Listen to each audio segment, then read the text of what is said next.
Parliament ఎలక్షన్లో Bharatiya Janata party Nizamabad parliament సభ్యులు ధరంపురి అరవింద్ గారు గతం కంటే రెట్టింపు మెజార్టీతో 1,22,000 మెజార్టీతో గెలుస్తున్నారు.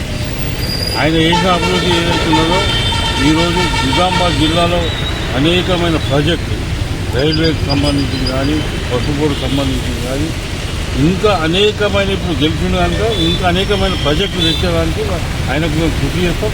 ఆయనకు కూడా మేము పార్టీ తరఫున కూడా మేమందరం కూడా విన్నవిస్తున్నాం. భారతీయ జనతా పార్టీ ఆర్మూర్ పట్టణ శాఖ ఆధ్వర్యంలో ధరంపురి అరవింద్ గారికి ప్రత్యేక ధన్యవాదాలు. Thanks for watching. Like, share and subscribe.